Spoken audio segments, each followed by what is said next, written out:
हाय दोस्तों, कैसे हैं आप। मेरा नाम शहजादा सिंह कपूर। तो दुख की खबरें सभी जगह चली रही हैं। जैसा मैंने पिछली वीडियो पे कवर किया था कि कैसे हम एप्लीकेशन के थ्रू या आईटी के थ्रू हमारे रिसोर्सेज को यूज़ कर सकते हैं। जो हमारे देश में बेड की कमी आ गई है, या हॉस्पिटल की कमी आ गई है, या वैक्सीन की कमी आ गई है, या मेडिसिन की कमी है, कैसे हम आईटी के थ्रू एक अच्छी एप्लीकेशन के थ्रू उसको कवर कर सकते हैं ताकि आम आदमी को दिक्कत ना आए। ये मैंने पिछले वीडियो में कवर किया था। इस वीडियो में एक और मुद्दा मैं उठाने की कोशिश कर रहा हूँ। वो मुद्दा वैक्सीन के ऊपर है।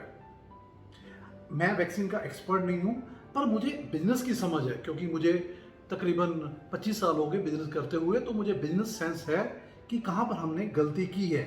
यहाँ पर उस गलतियों के बारे में मैं बताऊंगा और मैं उसका सोल्यूशन भी देने की कोशिश करूंगा आपको, ताकि आप उन चीज़ों को समझ पाएँ। थोड़ा यहाँ पर मैं डाटा की बात भी करूंगा, थोड़ा क्या प्रॉब्लम क्या है, उसका सोल्यूशन कैसे हो सकता है उसकी बात भी करूंगा। तो कृपया ध्यान से ये मेरा वीडियो देखें आप। तो दोस्तों, जैसे आपको पता है कि इंडिया के अंदर इस समय 2 वैक्सीन हैं। एक तो एस्ट्राजेनेका की जो कोविशील्ड है, जो पूना में सीरम इंस्टीट्यूट बना रहा है, और सेकंड वैक्सीन कोविक्स के नाम से है, जो इस समय हैदराबाद में बन रही है, बायोटेक उसको बना रहा है।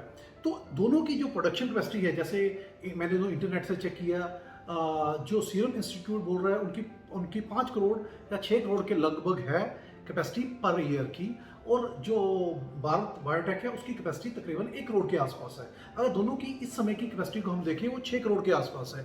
अगर ये इसी कैपेसिटी से आगे बढ़ते हैं तो ये कितनी वैक्सीन बना पाएंगे? तो ये टोटल मिला के 72 करोड़ वैक्सीन एक साल में बना पाएंगे। ये तो 2 सालों में ये 140 के ऊपर बना पाएंगे। अगर ये अपनी, जैसे वो इसके साथ साथ वो अपनी कैपेसिटीज को इंक्रीज भी कर रहे हैं। सपोज करो कि ये दोनों इंक्रीज करके इसको 10 करोड़ के आसपास ले जाते हैं, क्योंकि इससे ज़्यादा मुझे पॉसिबिलिटी नज़र नहीं आ रही अगर मैं दोनों की बात करूं। अगर 10 करोड़ भी बना लेते हैं तो एक साल में ये 120 बनाएंगे, और 2 सालों में ये 240 बनाएंगे। और इंडिया में अगर 100 करोड़ लोगों को भी वैक्सीन लगनी है तो वो 2 साल लग जाएंगे। मतलब डबल डोज लगनी है तो वो 2 साल लग जाएंगे। तो कब हम अपने लोगों को लगा पाएंगे और कब हम एक्सपोर्ट कर पाएंगे? क्या इसकी प्लानिंग किसी ने नहीं की? क्योंकि इंडिया में इसके अलावा तो जो तीसरी कंपनी है जायडस कैडिला, उसकी जो वैक्सीन है अभी उसमें देर है, अभी वो अप्रूव हुई भी नहीं है। तो उसके बारे में मैं कुछ भी कमेंट नहीं कर सकता। अभी मैं ये 2 वैक्सीन की बात करूंगा। तो यहाँ पर एक्चुअल हमें करना क्या चाहिए था? आपको याद होगा कि जो सीरम इंस्टीट्यूट थोड़े अग्रेसिव वर्क करने वाली कंपनी है। तो इन्होंने क्या किया कि इन्होंने अगस्त के अंदर ही टाई अप कर लिया एस्ट्राजेनेका के साथ, ऑक्सफोर्ड यूनिवर्सिटी के साथ इन्होंने टाई अप कर लिया कि उनकी जो वैक्सीन है वो इंडिया में बननी है। तो क्या सिर्फ हमारे पास एक ही कंपनी थी जिसने किसी बाहर की कंपनी के साथ मतलब टाई अप करना था? क्या किसी और के दिमाग में ये नहीं आ पाया? क्या गवर्नमेंट उस समय किसी और कंपनी को सपोर्ट नहीं कर सकती थी? हम बोलते हैं कि हम फार्मासिटी का हब हैं, हम वैक्सीनेशन बनाने वाली दुनिया की सबसे बड़ी कंपनी है। मुझे पता है कि वैक्सीन तो इंडिया के हर एक कोने में बन रही है। पंजाब में भी कुछ फैक्ट्रियाँ होंगी, गुजरात भरा पड़ा है वैक्सीन की फैक्ट्री बनाने के लिए। हमारे पास हिमाचल में बद्दी है, वहाँ पर भी वैक्सीन बन रही है। तो प्रॉब्लम क्या है? तो हम ये टाई अप नहीं कर पाए। आज दुनिया भर के अंदर सिर्फ ये 2 वैक्सीन नहीं है। अगर आप बात करें, जॉनसन एंड जॉनसन है, फाइजर है, मोडेना है, चाइनीज की 2 वैक्सीन है। जब भी एक वैक्सीन जो स्पुतनिक 5 है अभी इंडिया में आई है, एक और दूसरी वैक्सीन भी उनके पास बनके तैयार है। चाइना के पास 2 वैक्सीन बनके तैयार पड़ी हुई हैं, और कई वैक्सीन पाइपलाइन के ऊपर हैं। तो क्या हमें गवर्नमेंट को ये नहीं चाहिए था कि हमारी जो इंडिया की कंपनी है उनको प्रमोट करते, ताकि इनके जॉइंट वेंचर हो पाते? चलो, वहां तो गलती हो गई है। तो यहाँ पर मैं कुछ सोल्यूशन बताना चाहूंगा जो गवर्नमेंट को पहले करने चाहिए थे। हम वो नहीं कर पाए। अगर वो हम कर लेते तो आज के समय के अंदर हमारे पास वैक्सीन की कमी नहीं होती। हम वैक्सीन की एक तो कमी नहीं होती, एक हम बहुत जल्दी पूरी दुनिया को भी एक्सपोर्ट कर पाते, क्योंकि पूरी दुनिया की निगाह इंडिया के ऊपर है कि इंडिया नहीं पूरी दुनिया को वैक्सीन देनी थी। एक कोवैक्स नाम का प्लान है जिसके अंदर इंडिया की वैक्सीन का कंट्रीब्यूशन बहुत ज़्यादा था, पर इंडिया वो नहीं कर पा रहा है, क्योंकि इंडिया सिर्फ 6 करोड़ वैक्सीन बाहर भेजने के बाद कंप्लीट बंद हो गया है। क्योंकि अभी उसको अपने इंटरनल जो हालात है बिगड़े हुए हैं उसको हल करने के लिए वैक्सीन बाहर से इंपोर्ट करनी पड़ रही है। ये बहुत बड़ी शर्म की बात है। चलो, मैं ज़्यादा नेगेटिविटी की बात नहीं करूंगा, यहाँ पर मैं सोल्यूशन की बात करूंगा। क्या होना चाहिए था, अगर नहीं हुआ तो क्या हो सकता है। तो मुझे यहाँ लगता है कि जैसे मैंने बताया कि दुनिया के अंदर जैसे जॉनसन जॉनसन हो गया, मोडेना हो गया, या कई तरह की मेडिसिन है, तो गवर्नमेंट को चाहिए कि इन कंपनियों के साथ और इंडियन कंपनियों के साथ मिलके एक ब्रिज तैयार करे। अगर इंडियन कंपनी उन कंपनियों के साथ जॉइंट वेंचर नहीं कर पा रही है तो गवर्नमेंट अपने तौर के ऊपर हेल्प करे, क्योंकि गवर्नमेंट के रिसोर्सेज ज़्यादा बड़े होते हैं। ये पहली चीज़ है। सेकंड मैं ये बोलूँगा कि गैप फंडिंग। कई बार ऐसा होता है कि सपोज करो कि रशिया की वैक्सीन इंडिया में वो बनाना चाह रही है, पर वो अपना पेटेंट बेचने के लिए उसको पैसा चाहिए और इंडिया की कंपनी उसको पैसे को नहीं दे पा रही है, तो इसमें गवर्नमेंट फंड करे। जैसे एग्जांपल दे रहा हूँ, अगर बाहर की कंपनी सपोज करो कि अपना पेटेंट जो वैक्सीन का पेटेंट है उसके लिए 1000 करोड़ मांग रही है, तो हमारी इंडिया की कंपनी सिर्फ 100 करोड़ देने के लिए तैयार है, तो 900 करोड़ यहाँ पर गवर्नमेंट फंड कर दे उस कंपनी के लिए, क्योंकि उससे ज़्यादा नुकसान तो हम कर रहे हैं। तो इस तरह का सपोर्ट उसको इंडस्ट्री के लिए चाहिए था। नंबर थ्री मैं बोलूँगा कि जैसे पूनावाला का जो सीरम इंस्टीट्यूट के मालिक है, उनका मैं इंटरव्यू पढ़ रहा था कि उनको 4000 करोड़ चाहिए अपनी फैसिलिटी को इंक्रीज करने के लिए। ये बात उन्होंने 1.5 महीने पहले उन्होंने स्टार्ट की थी, पर गवर्नमेंट ने इसके बारे में कभी सोचा नहीं है। अब मुझे पता लगा कि अब उन्होंने वो फंड पास किए हैं।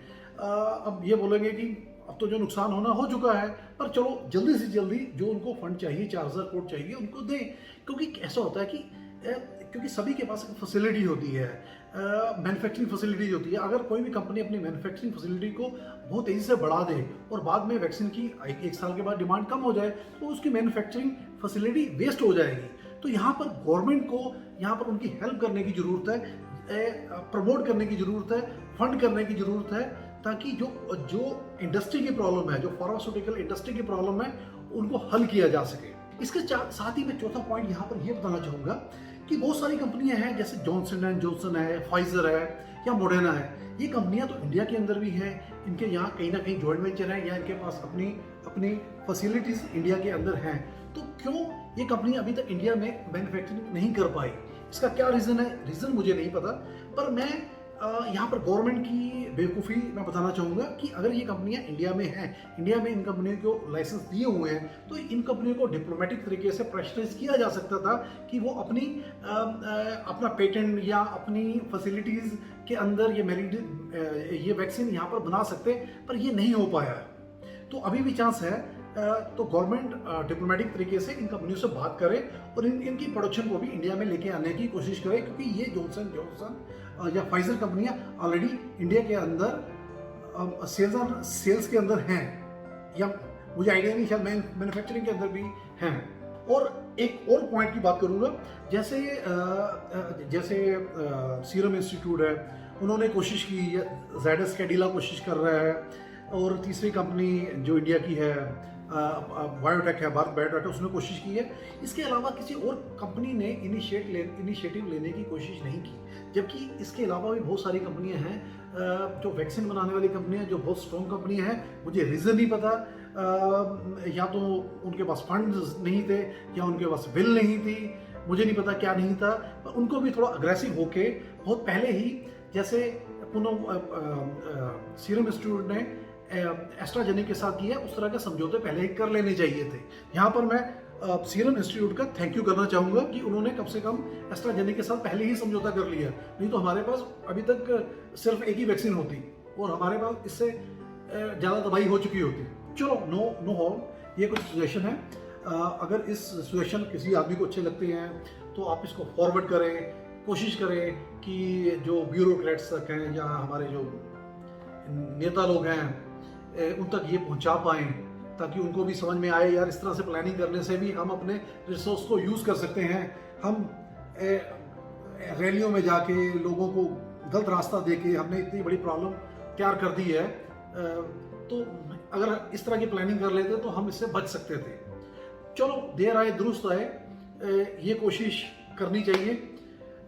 होप कि हमारे जो पॉलिटिशियन हैं उनको थोड़ी अकल आए और इसके ऊपर भी एक्शन लें कृपया इस वीडियो को शेयर करें अपने आसपास के पॉलिटिशियन के पास। मेरे ख्याल के अंदर कुछ सुझाव इसके अंदर ऐसे हैं जो हमारे यहाँ पर जो नुकसान हो चुका है वो तो हो ही चुका है, पर आने वाले बड़े नुकसान से हमें बचा सकते हैं। थैंक यू दोस्तों, थैंक्स अ लॉट, बाय।